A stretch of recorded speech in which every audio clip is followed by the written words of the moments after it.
Influence. Paul said, "Look at me. Let me be the image you follow. If you want an example to look at me."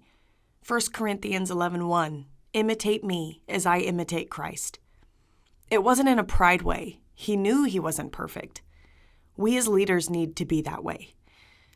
Being a leader doesn't necessarily mean having a title, being a president or a pastor to influence people, even a maid, even a post office worker, even a grocery store clerk. A maid's attitude while cleaning toilets could change someone's entire perspective on life.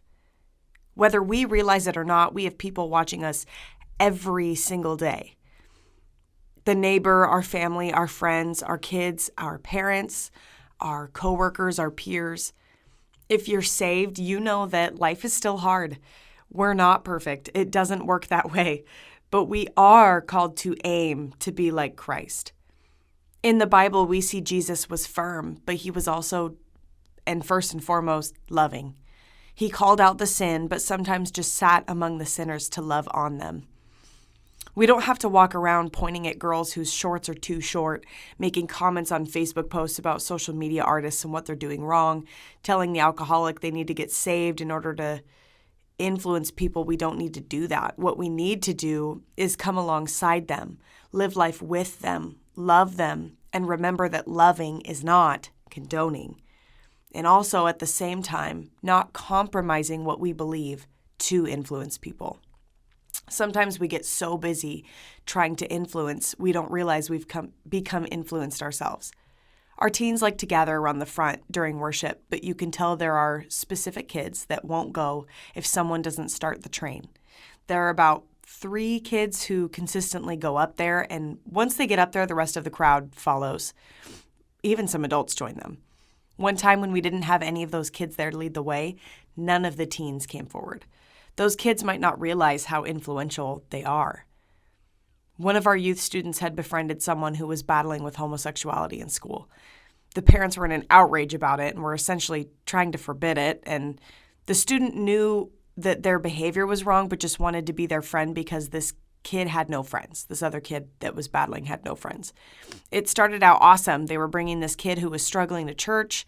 This kid asked us questions, wanted to know what the Bible said about homosexuality, was pursuing personal relationship with us, seemingly wanted to be there, but was still obviously very broken. Their friend brought them to church not because they were pointing at their struggles saying, "Hey, that's a sin, you're going to go to hell," or whatever, but more so because they just wanted them at church. When your eyes are focused on the right thing, the rest falls into place. But unfortunately, our student instead started to fall. They were eventually influenced by this friend, started going to parties with them. Well, they have no one to hang out with, so I wanted to be a good influence. But we had to explain to them that they lost their influence. They compromised what they believed in another way by going to this party and doing these things, trying to relate to the person.